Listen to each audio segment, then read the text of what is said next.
Hello friends, આજે આપણે બનાવીશું આલુ મેથીની સબ્જી।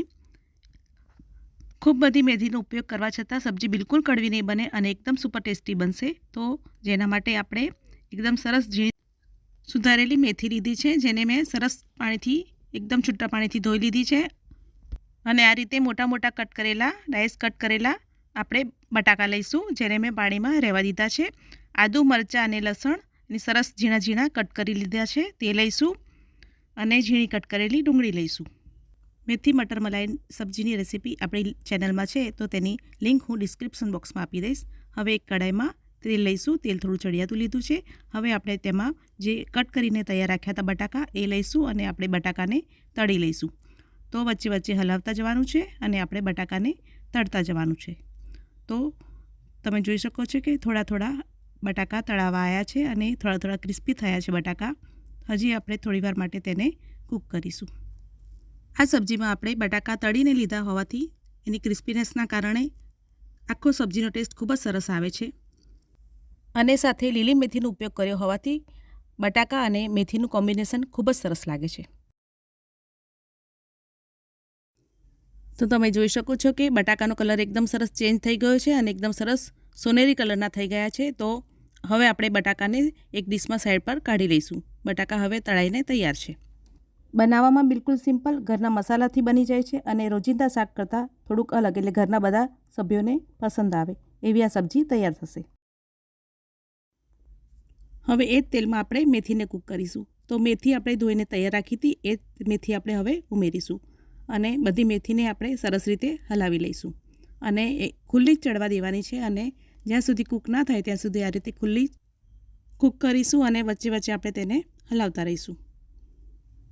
મેથી પણ સરસ કૂક થઈને તૈયાર છે। હવે એ જ તેલમાં આપણે જીરું લઈશું। જીરું તતરે એટલે હિંગ અને આદુ, મરચાં અને લસણ આપણે જે ઝીણા કટ કરીને તૈયાર રાખ્યા હતા એ ઉમેરીશું અને એકદમ સરસ રીતે તેને ફ્રાય કરી લઈશું।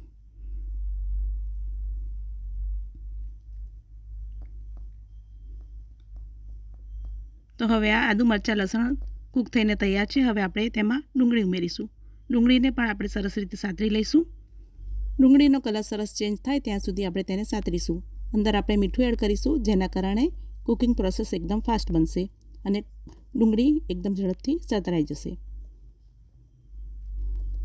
તો હવે આ ડુંગળી સરસ સતરાઈને તૈયાર છે।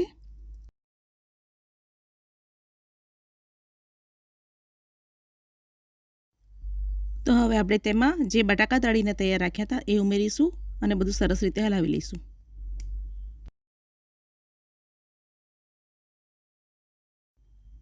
હવે આપણે તેમાં જે મેથી કૂક કરીને તૈયાર રાખી હતી એ ઉમેરીશું અને બધું સરસ રીતે હલાવી લઈશું।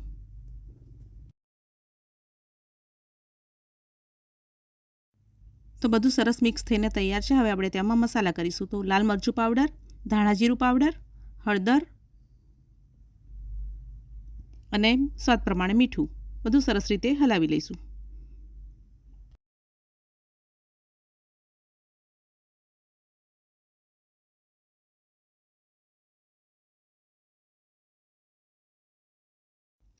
બધું સરસ મિક્સ થઈ જાય એટલે થોડી વાર માટે તેને ખુલ્લું ચડવા દઈશું।